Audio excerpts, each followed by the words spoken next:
I'm sure you had a wonderful Holi, but are the colors troubling you still?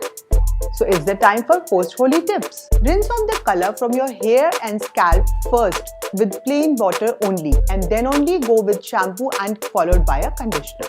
Wash your face with a mild cleanser or a very creamy soap. Just be very gentle with your skin. Don't rub it at all. It might harm your skin even more. After the cleaning procedure is over, you can use hair and face masks to give extra nourishment back to your face and hair.